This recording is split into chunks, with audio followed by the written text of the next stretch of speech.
Hi sir. Hi. Sir ఇప్పుడు మనం సమంత నాగచైతన్య గురించి చాలాసార్లు మాట్లాడుకున్నాం. సో ఇప్పుడు టాపిక్ ఏంటంటే సార్, సమంత ఫోన్ ట్యాపింగ్ జరగడం వల్ల ఆమె సీక్రెట్ మొత్తము నాగచైతన్య గారికి తెలిసి వాళ్ళిద్దరి మధ్య మనస్పర్ధలు వచ్చి విడిపోయారని ఒక మీడియా మొత్తం చెప్తున్నారు. అయితే సమంతకి సంబంధించిన వాళ్ళు ఎవరైతే క్లోజ్గా ఉంటారో సో వాళ్ళు కూడా ఒక సోషల్ మీడియాలో పోస్ట్ చేశారు. అంటే నాగచైతన్య గారికి కూడా కొన్ని ఎఫైర్స్ ఉన్నాయి, అందుకే విడిపోయారు అని ఒక పోస్ట్ చేయడం. సో మొత్తాన్ని చూసుకున్నట్లయితే ఇందులో ఏది నిజమో ఏంటో మనకి తెలుసా? ఈ టాపిక్ అయితే ఒకసారి మాట్లాడాలి. యాక్చువల్గా ఫోన్ ట్యాపింగ్ విషయంలో ఫస్ట్ బయటపడింది వీళ్ళదే, సమంత అదే వాళ్ళది. నేను ఆల్రెడీ చాలాసార్లు చెప్పాను, ఏదో ఒకటి జరుగుతుంది, సంథింగ్ ఫిష్ ఈజ్ హ్యాపెనింగ్. దాంట్లో నాగార్జున కూడా ఇన్వాల్వ్ అయ్యి ఎక్కడ ఈల్డ్ అయ్యాడు తెలియదు, కానీ మొత్తానికి ఆ మనస్పర్ధలకు కారణం వాళ్ళంతైనా ఫ్యామిలీ అంతటినీ బదనాం ఎక్కడ అయ్యారు, కొండా సూర్యకి చెప్పినప్పుడు అయ్యారు. అప్పటి వరకు మనలాంటి వాళ్ళు మామూలుగా వాటి మీద అవాయిడ్ చేసేవాళ్ళు, ఫిలిం యాక్ట్రెస్లే. కాబట్టి అందులో నేను ఇంట్రడ్యూస్ చేసిన అమ్మాయి యాడ్స్లో అంచేత అయినా కూడా ఆ కాంటెక్స్ట్లో ఆ సందర్భంలో మాట్లాడాలి కాబట్టి నేను ఒకసారి మాట్లాడాను, జరిగింది.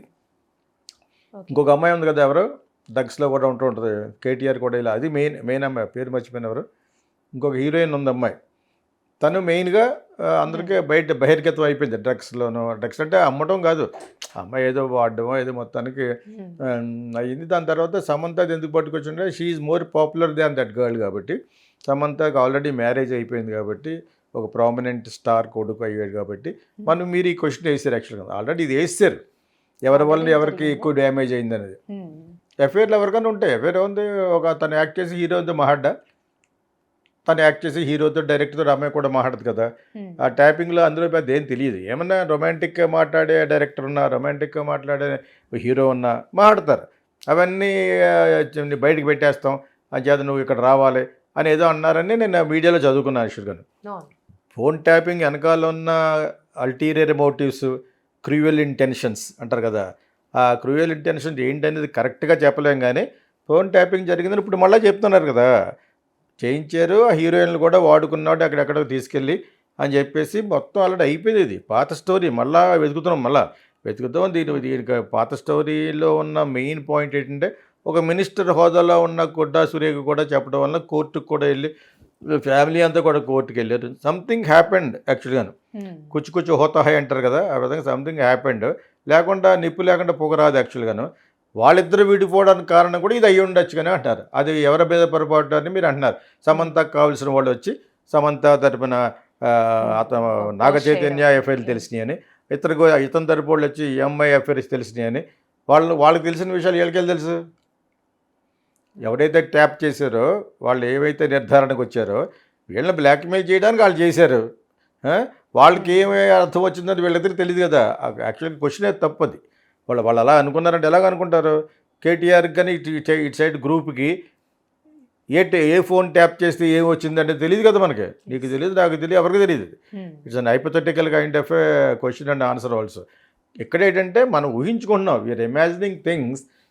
వీళ్ళిద్దరు విడిపోవడానికి కారణం అతనికున్న అఫైర్లు తెలిసినాయండి. ఎవరు అతనికున్న అఫైర్లు? కేటీఆర్ అని పార్టీ సమంతకు చెప్పారా? అసలు కేటీఆర్ విన్నాడా? వాళ్ళ ఎంప్లాయీస్ విని అని చెప్పారా? అది ఓన్లీ బ్లాక్మెయిలింగ్ యాటిట్యూడ్ తోటి, ఎమోషనల్ బ్లాక్మెయిలింగ్ అంటారు దీన్ని. ఆ ఎమోషనల్ బ్లాక్మెయిలింగ్ చేయడంలో ఫిజికల్గా చాలామంది పొలిటీషియన్స్, వాళ్ళ మిసెస్, ఆఫీసర్లు, వాళ్ళ యొక్క ఇవన్నీ బయటకు వచ్చినాయి. ఇప్పుడు ఇంకా మళ్ళీ పట్టుకొస్తున్నారు. ఇవన్నీ ముందే వచ్చేసినాయి. ఆడెవడో మెయిన్ చేయమన్న ఆఫీసర్ అక్కడ ఉండడం వలన, అమెరికాలో ఉండడం వలన ఇప్పుడు పెట్టలేదు. ఇప్పుడు అతను వచ్చాడు, అతను చెప్పట్లేదు, ఈలోగా అతను సబార్డినేట్ని బట్టి మొత్తం చెప్పేశారు.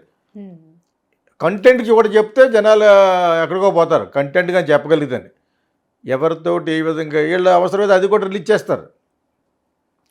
రీట్రైవింగ్ అంటారు దాన్ని, రీట్రైవ్ చేయొచ్చు ఆడియోన్స్ కూడా. ఆ టెక్నిక్ వీళ్ళది ఇజ్రాయెల్ నుంచే కొన్నట్టున్నారు. ఆ టెలిఫోన్ ట్యాపింగ్లో ఉన్న దాన్ని ఆడియోని కూడా యాజిటీస్గా రీట్రైవ్ చేయొచ్చు, రీట్రైవింగ్ అంటారు. అలాగని చేస్తే అవి కానీ కొన్ని పెడితే అది బీఆర్ఎస్ చాలా వరకు దెబ్బ వచ్చేస్తుంది. దానికి డబ్బు ఖర్చు పెట్టి ఉంటారు. ఇప్పుడు Revanth Reddy government, Congress government, if they wanted to demean and defeat the BRS party which is linked with the BJP, చేయాలని కూడా చేయొచ్చు యాక్చువల్గాను. ఇప్పుడు మీరు అడిగిన క్వశ్చన్ ఏంటంటే ఫిల్మ్ యాక్టర్స్ సంబంధించింది కాబట్టి అలా అయిపోయి, అది కూడా కథ అయిపోయింది. విడాకులు చేసుకున్నారు. ఆ అబ్బాయి మళ్ళీ నాగార్జున కొడుకు ఇంకొక అమ్మాయిని చేసుకున్నాడు పెళ్ళి. ఇతను కూడా ఒక పెళ్ళి అయిన అబ్బాయితోటి డైరెక్టర్ తోటి తిరుపతి అబ్బాయితోటి ఎఫ్ఐఆర్ కూడా జరుగుతుంది. మనం ఇంకా దాని గురించి మాట్లాడుకున్నాం. ఇప్పుడు అయిపోయిన చాప్టర్ ఇది. ఇప్పుడు ఫోన్ ట్యాపింగ్ ప్రబలంలోకి వచ్చింది కాబట్టి to the limelight we are still again talking. కానీ ఇది అయిపోయిన సబ్జెక్ట్ ఎక్కడి వరకు వెళ్ళిపోయింది. నాగార్జున యాక్చువల్గా అయితే వాళ్ళందరూ కోర్టుకు వెళ్ళారు కదా, అది కూడా పిక్చరైజ్ చేసి పెట్టేశారు. అది కొండా సూర్యకన్న మాటల ప్రకారంగా. అంచేత అది ఆవిడకి మనకు అథెంటిక్గా లేకుండా చెప్పదు కదా. మనమంటూ మామూలుగా చెప్పాం కానీ మినిస్టర్ హోదాలో ఉన్నప్పుడు మనకంటే ఎక్కువ ఇంకా బాగా తెలుస్తుంది. ఎందుకంటే ఈ ట్యాప్ చేసిన వాళ్ళు తెలుసు, ఇండస్ట్రీలో వినే మాటల ప్రకారం రెండు కలిపి ఆవిడ అనేసింది ఫ్రాంక్గా. దానికి మళ్ళీ కోర్టులోకి వెళ్ళి అన్నీ వెళ్ళటం వల్ల ఇంకా అలర అయిపోయింది. నాగార్జున ఫ్యామిలీ అంతా కోర్టుకు వెళ్ళటం అయినాయి కదా, ఇవన్నీ కలిసే తర్వాత మన సర్దుమడిపోయినాయి. అయిపోద్ది ఏముంది. ఇప్పుడు సినిమా ఫిలిం ఇండస్ట్రీలోను పాలిటిక్స్లోను ఇటువంటి వార్తలు వస్తూ ఉంటాయి, పోతూ ఉంటాయి. That is the common factor in social మీడియాలో. అది ఏదైతే వచ్చిందో ఆ టైంలో దాని గురించి ఎక్కువ మాట్లాడుకుంటాం. నిజంగా అన్యాయం ఎవరికైనా జరిగితే ఆ అన్యాయాన్ని అరికట్టగలిగిందే సోషల్ మీడియా. ఇప్పుడు అన్యాయం జరిగిపోతుంది, దాన్ని అరికట్టగల మనం ఏంటి అయిపోయిన తర్వాత చెప్తున్నాం. ఒక విపత్తు జరిగిపోయిన తర్వాత ఒక incident taken place and happy damage కాబట్టి అయిపోయిన తర్వాత మనం మాట్లాడుతున్నాం. డ్యామేజ్ అవుతున్నప్పుడు దాన్ని క్యాండిడ్ కెమెరా అనేవారు ఒకప్పుడు. కెమెరా పట్టుక జరుగుతున్న దాన్ని స్టడీ చేసి దాన్ని ఆపగలిగితే అది సోషల్ మీడియాకు ఉన్న మంచి లక్షణం. అది అలాగే ఎవరు చేయట్లేదు.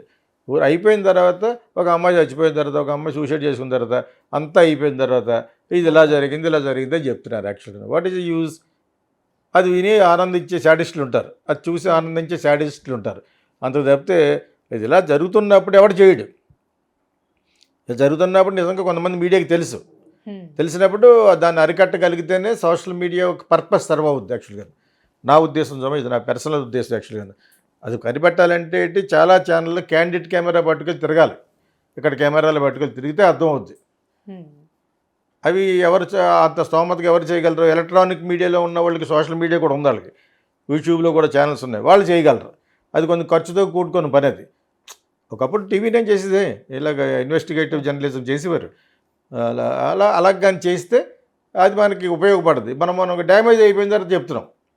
ఒక పెద్ద ఇప్పుడు ఫోన్ ట్యాపింగ్ జరుగుతుందని జరిగిపోయిన తర్వాత చెప్పారు. చెప్పిన తర్వాత ఆఫీసర్ పారిపోయాడు, అమెరికా పారిపోయి నాకు ఒంట్లో పోలేదు, నాకు క్యాన్సర్ అని చెప్పి కూర్చుని మొత్తానికి అతను బయట పట్టుకొచ్చి ఇక్కడికి. ఈలోగా అతను అసిస్టెంట్ని వీళ్ళు సర్దేశారు. రేవంత్ రెడ్డి గవర్నమెంట్ మొత్తం చెప్పేశాడు. ఇక్కడ సమంత వలన అతను నష్టపోయాడు, అతను వల్ల అది పెద్ద మెటీరియల్ కాదు. అది they got back both she involved in extra marital affair. ఎవరు? మన సమంత. అంతేనా? తన ఇష్టం అది. ఓకే, మనం ఎలా ఎక్కువ మాడుతుంటేనే ఆమె ఇష్టం అంటే మీరు ఎలా మాట్లాడితే అది నా ఇష్టం, అలా మాట్లాడతానని చెప్పాను. మనం ఉండగానే ఎవరైనా అడిగితే చెప్పాలి కదా, మరి నీకంటే నాకు సంబంధ ఎక్కువ కావాల్సిన వ్యక్తి స్టూపిడ్స్. నాకు చైతన్య నా ఫస్ట్ హీరో కొడుకు, అంతేనా? ఇతను వచ్చి నేను ఫస్ట్ ఇంట్రొడ్యూస్ చేస్తున్న టైంలో ఏదో కేవలం ఒక 9,000 ఇచ్చి పెట్టుకున్న ఒక మోడల్ మెడ్రాస్లో, తర్వాత హీరోయిన్ అయిపోయింది. అంచేత అలాగని చెప్పేసి ఒక వార్తల్లో నిల్చున్న వ్యక్తి గురించి ఎవరిని అడిగితే నాకు తెలిసిన వరకు చెప్తాను, నేను విన్న వరకు చెప్తాను. అంతేగాని చాలామంది చాలా ఫీల్ అయిపోతుంటారు అనమాట, వాళ్ళు ఓన్ సిస్టర్ లాగా ఫీల్ అయిపోతుంటారు సమంతను. Okay, feel goodness is only life. అదేవిధంగా నాగార్జున కొడుకు గురించి కూడా ఫీల్ అయిపోయి ఉంటారు. వీళ్ళిద్దరిదే పొరపాటే కదా. యాక్చువల్గా వాళ్ళు ఎవరు చేశారు? ఈ యువతల పార్టీ యాంటాగనిస్టులు అంటే వెల్నెస్లు అవి ఆ టైప్లో ఒక అమ్మాయిని ఎంజాయ్ చేయాలనుకున్నా, ఒక అమ్మాయిని దాన్ని ఏమంటారు ఎక్స్ప్లోర్ చేయాలనుకున్నప్పుడు ఏం చేస్తారు? ఇటువంటివి చేస్తారు. ఫోన్ ట్యాపింగ్లు, రకరకాల ఎమోషనల్ బ్లాక్మెయిలింగ్లు, లేదా నేను ఇన్కమ్ ట్యాక్స్ రైట్ చేస్తాం, అవి చేస్తాం అని చెప్పేసి లోకపరుచుకుంటూ ట్రై చేస్తారు. ఇది అందరికీ తెలిసిన విషయమే. ఇది బయటకు పడినప్పుడు మీలాంటి వాళ్ళు అడిగినప్పుడు చెప్పాలి కదా, మరి ఈ విధంగా జరిగి ఉండొచ్చని. చూసినట్టు కాకపోయినా ఇది విధంగా ఇమాజినేట్ చేసుకుని క్రియేటివ్ డైరెక్టర్గా చెప్పగలవు నా ఉద్దేశం అనమాట. అంచేత ఇలా నాగ చైతన్య తన ఇద్దరు సీన్లో లేరు. ఇప్పుడు అయిపోయింది, చాప్టర్ అయిపోయింది, ఫినిష్డ్, దట్స్ ఆల్.